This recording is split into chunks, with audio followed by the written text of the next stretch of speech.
하나님께서 우리에게 주시는 말씀, 신약성경 누가복음 18장 1절에서 8절까지 말씀입니다. 누가복음 18절에서 8절까지 말씀, 하나님의 말씀 봉독할 때 여러분 경청하십시오. 예수님이 제자들에게 비유를 말씀하셨다. 늘 기도하고 실망하지 않아야 한다는 것을 알게 하시려는 것이었다. 예수님이 말씀하셨다. 어떤 재판관이 어느 도시에 있었어요. 그는 하나님을 두려워하지 않고 사람을 존중하지도 않는 사람이었어요. 한편 남편 여인 여자가 그 도시에 있었어요. 그 여자가 재판관한테 자꾸 가서 부탁했어요. 저를 고발하는 사람한테서 저의 권리를 찾아주십시오. 그러나 재판관은 시간이 흘러도 해결해 주려고 하지 않았어요. 그런 일이 있은 뒤에 재판관이 속으로 말했어요. 나는 하나님도 두려워하지 않고 사람도 존중하지 않는다. 그렇지만 이 남편 여인 여자가 나를 성가시게 하니까 그 권리를 찾아주어야겠다. 끝내 와서 내 얼굴을 후려치는 일은 없게 해야지. 주님이 이어서 말씀하셨다. 올바르지 못한 재판관이 무슨 말을 하는지를 새겨 들으세요. 하물며 하나님이 선택하신 사람들이 하나님께 밤낮 부르짖는데도 그들의 권리를 안 찾아주시겠어요? 그들을 오랫동안 두고만 보시겠어요? 그대들에게 말합니다.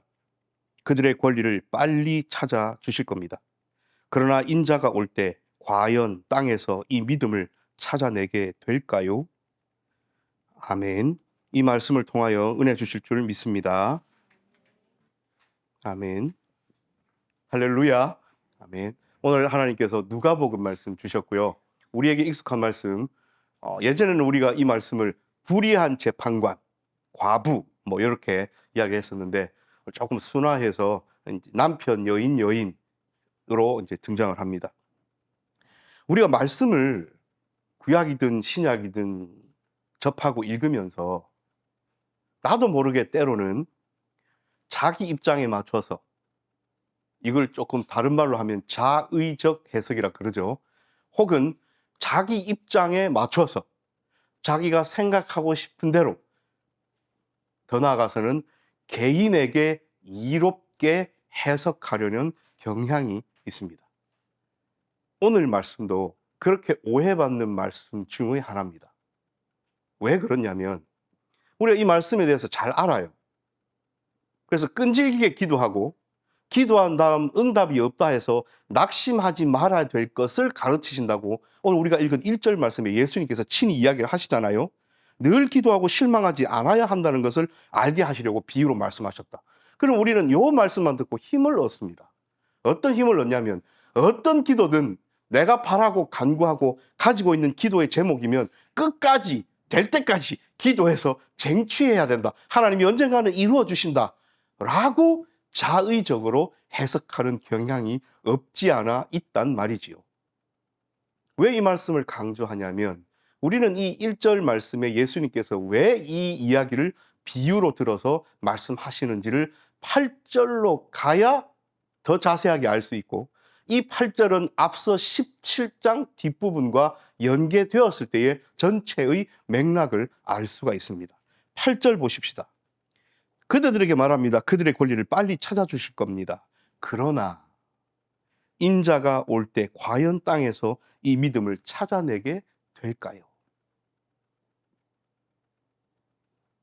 언뜻 보면 어려운 말씀인 것 같지만 어렵지 않습니다. 인자가 다시 왔을 때에 내가 이 땅 가운데 믿음을 찾을 수 있을까요?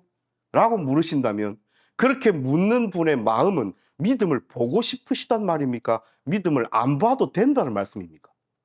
믿음을 찾고 싶고 믿음 가진 사람을 보고 싶고 발견하고 싶으시다는 하나님의 마음 아닙니까? 그래서 우리가 17장 뒷부분으로 가면 어떤 내용이 있냐면 하나님 나라가 오는 때의 곳에 대하여 이야기를 하시는데, 노아 때를 예를 들면서 하나님의 때가 마지막 때가 왔는데도 사람들은 여전히 정신 못 차리고 하고 싶은 대로 자기 눈에 좋은 대로 산다는 거예요. 이런 내용이 17장 뒷부분에 있습니다.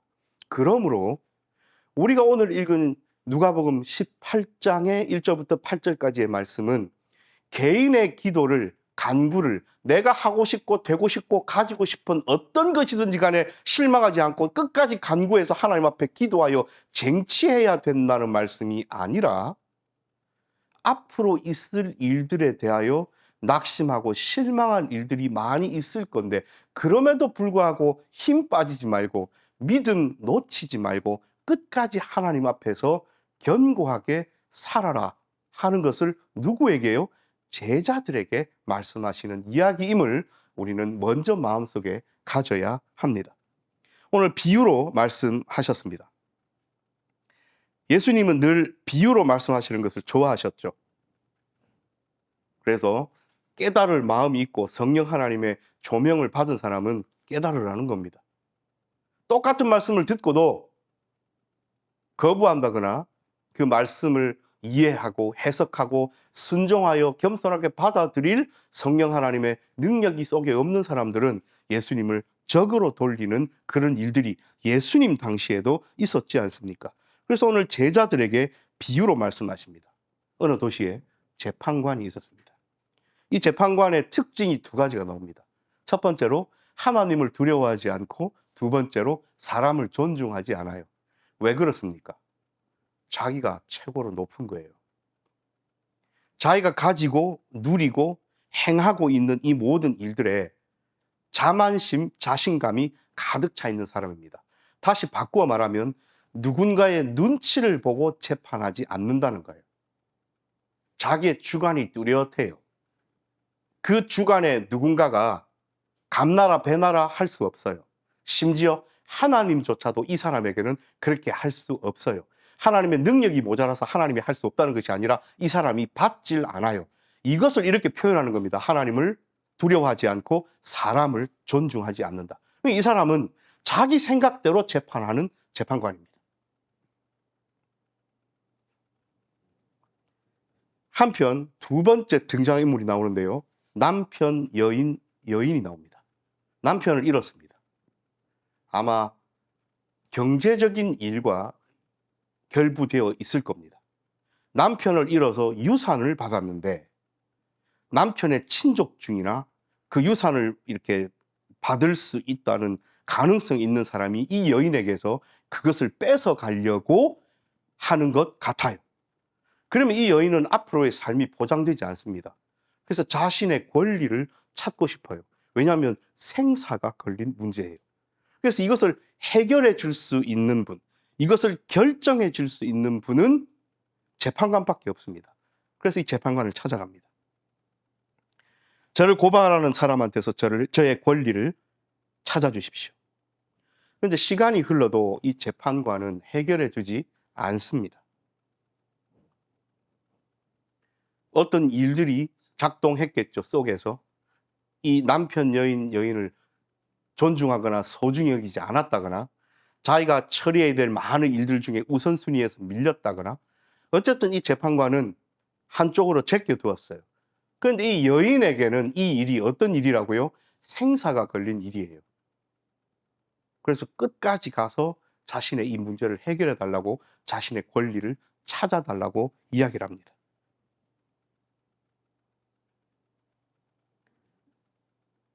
나는 하나님도 두려워하지 않고 사람도 존중하지 않는다. 자기 주관이 뚜렷한 거예요. 내 입장에서 우선순위에서 밀렸으면 그 순서가 돌아올 때까지 나는 저 여인이 아무리 뭐라 그래도 내 마음은 움직이지 않는다. 이겁니다. 그런데 이 여인이 끈질기게 계속 찾아가니까 재판관의 마음이 이렇게 작동합니다. 이 남편 여자가 나를 성가시게 하니까 이제 그 권리를 찾아줘야 되겠다. 혹 안 했다가 독한 마음을 품고 와서 나를 때릴까? 나를 더 귀찮게 할까? 더 성가신 일이 벌어질까? 하니 에이, 해주자! 이런 마음이 들었습니다. 이렇게 비유로 이야기를 말씀하신 다음 예수님께서 이야기를 하십니다. 올바르지 못한 재판관이 무슨 말을 하는지 제자들 여러분들은 새겨 들으십시오. 7절의 접속사 중요합니다. 하물며. 오늘 예수님의 이 비유는 불의한 재판관, 자기 마음껏 재판하는 이 사람과 하나님을 비슷하다고 이렇게 이야기하는 것이 아니에요. 하물며예요. 뒤집는 겁니다. 인간 재판관, 그것도 사람을 존중하지 않고 하나님을 두려워하지 않는 재판관도 귀찮아서라도 그 여인의 권리를 찾아주는데, 하나님께서 선택하신 사람들이 밤낮 부르짖는데 하나님께서 그들의 권리를 안 찾아주시겠어요? 그들을 오랫동안 두고만 보시겠어요? 하나님은 그 권리를 빨리 찾아주실 겁니다. 미루지 않으실 겁니다. 이렇게 이야기를 하시는 겁니다. 그래서 우리는 두 가지를 알 수 있습니다. 하나님은 간구에, 기도에 어떻게 응답하신다고요? 신속하고 빨리 응답하시는 분이십니다. 우리가 먼저 이것을 기억해야 됩니다. 하나님은 오늘 그 재판관처럼 뒤로 미루거나 존중하지 않거나 소중히 여기지 않는 그런 분이 아닙니다. 하나님은 우리의 기도와 우리의 간구를 들으시고 함께 마음 아파하시며 빨리 해결해 주시고 결정지어 주시고 우리에게 그 권리를 찾아주시려고 하시는 분이심을 우리 잊지 마십시다. 두 번째는, 혹 지연이 있더라도 그 지연은 불의한 재판관이 생각하는 그런 지연이 아님을 우리가 기억하여 하나님의 입장에서, 하나님의 마음에서, 하나님의 시간에서 우리가 이해하지 못하고 우리가 알지 못하는 무엇인가가 있을 것이라는 강력한 믿음의 텃밭에 서서 하나님을 신뢰하고 하나님께 나아가는 믿음의 행군을 계속해야 됨을 이야기해 주십니다. 그러므로 여러분, 오늘 예수님께서 제자들에게 이 말씀을 하고 계시는 것은 어떤 상황입니까? 박해가 임할 거예요. 예수 그리스도를 신뢰하고 믿는 믿음의 탓으로 예수 그리스도와 함께 묶여졌다는 그 이유만으로 불의함을 당할 겁니다. 아픔을 당할 거예요. 힘듦을 당할 거고 박해를 받을 겁니다. 생명의 위협을 느낄 겁니다. 남편, 여인, 여자처럼 생사가 왔다 갔다 하는 그런 일들이 눈앞에 닥칠 겁니다. 그럴 때에 사람들은 여전히 희희낙낙하며 삶을 즐기며 어떤 일이 벌어질지 모르고 자기들이 살아가는 그대로 살아갈 건데, 예수 그리스도를 품에 품은 제자들은 그렇게 살지 못하잖아요. 눈앞에 보이는 것만으로 그것만을 즐기면서 살 수 없잖아요. 하나님의 제자라면 제자였던 노아 할아버지는 어떻게 살았습니까? 내가 이 땅을 물로 쓸어버리리라 하나님께서 작정하시고 하나님께서 마음먹으신 그 사실을 알자마자 노아는 어떤 삶을 살았습니까? 다른 사람들과 함께 시집가고 장가가고 희희낙낙하고 삶을 즐기었습니까? 아니면 사람들에게 손가락질 받으며 저것이 미쳤구나 소리를 들으면서까지 물 전혀 없는 산 꼭대기에 배를 짓기 시작했습니까? 노아는 배를 지었잖아요. 배를 짓는 그 사실 하나로 사람들에게 노아는 어떻게 여겨졌어요? 미치광이. 전혀 이 시대를 알지 못하는 자, 물과 관계없는 저 위에다가 저걸 짓고 있으니 정신 나간 자, 손가락질 받고 살았습니다. 이때 노아에게 필요한 것은 무엇이었습니까? 아하, 하나님이 마음먹고 작정하셨으므로 하나님의 때에 비가 올 거고 홍수가 날 거고 그때에 짓고 있는 이 배는 방주가 될 거고 구원의 배가 될 거다라는 확신과 믿음이 없었다면 어떻게 그렇게 살 수 있었겠습니까? 마찬가지예요. 오늘 예수님께서 항상 늘 기도하고 실망하고 낙심하지 말아야 될 것을 이야기하시는 것은 바로 이러한 취지입니다. 하나님께서 다시 오심을 우리는 압니다. 언제가 될지 모르지만. 그러므로 우리는 노아가 배를 준비하듯 그 때와 그 시를, 그 상황을 준비하면서 살아야 되는데, 준비하면서 살아가는 삶은 즐거운 삶, 행복한 삶, 삶을 누리는 삶이라기보다는 아프고 힘들고 고난스러운 행군임을 너무나도 잘 알기에 믿음이 없으면, 확신이 없으면, 소망이 없으면 어떻게 되기 쉬워요? 낙심하고 실망하기 쉽단 말입니다. 그때 우리에게 필요한 것은 무엇입니까? 끊임없이 하나님 앞에 나아가 기도하고 붙드는 삶이어야 한다는 것을 오늘 예수님께서 제자들에게 이 비유를 통하여, 이 이야기를 통하여 말씀하고 계십니다. 그러므로 참 제자들은 어떤 삶을 살아야 합니까? 하나님의 정의가 하나님의 나라에서 실현되기를 간절히 바라면서 겸손하고 끈질기게 기도하면서 살아가는 사람, 그 사람이 제자의 사람입니다. 여러분, 세상을 바라보십시다. 너무나 무서운 일들, 생각조차 할 수 없는 일들, 끔찍한 일들, 사람이 사람을 해하는 일들, 속이는 일들, 사기치는 일들, 이런 일들이 너무나도 많이 일어나는 세상 속에 우리가 살아갑니다. 그럼 우리는 어떤 마음이어야 돼요? 그냥 바라보면서 나만 아니면 되고 나에게만 저 끔찍한 일이 벌어지지 않으면 된다 라는 안이한 생각에 살아간다면 누가복음 17장 뒷부분에 나오는 자기 삶에만 집중하는 그런 사람들과 다를 바 없잖아요. 우리는 그런 일들을 바라보면서 아이고 주여, 하나님의 나라가 이 땅에 임하셔서 하나님의 정의와 공의가 빨리 이 세상에 도래하기를, 그것이 주기도문의 기도잖아요. 하나님의 나라가 이 땅에 이루어지기를. 그렇게 기도하면서 살아가는 삶 가운데 우리에게 여전히 아픔과 박해와 손가락질과 조롱과 비판과 비난이 있을 때에 우리는 낙심하고 실망하지 않고 하나님 앞에 기도할 줄 아는 자, 끈질기고 겸손하게 하나님 앞에 나아갈 줄 아는 자, 그런 어려움이 왔을 때에 쉽사리 실망하고 주저앉고 그렇지 뭐, 삶이 그렇지 뭐, 에라 모르겠다가 아니라 아이고 주여 보고 계시지요. 하나님의 정의가 필요합니다. 하나님의 공의가 필요합니다. 이렇게 기도할 줄 아는 자 되어야 하지 않습니까? 오늘 이 비유는 그 말씀을 주시는 겁니다. 다시 한번 8절 말씀으로 돌아와야 돼요. 인자가 올 때에 과연 땅에서 이 믿음을 찾아내게 될까요? 실망한 사람들로 가득한 세상 속에서, 낙심한 사람들로 가득한 세상 속에서, 희망 없고 소망 없이 포기한 사람들로 가득한 세상 속에서 믿음을 찾아내게 될까요? 라고 예수님께서 이야기하셨다는 것은 이 말을 듣고 있는 제자들 너희들만이라도 믿음 지키고 살으라는 하나님의 권면의 말씀임을 우리 잊지 마십시다.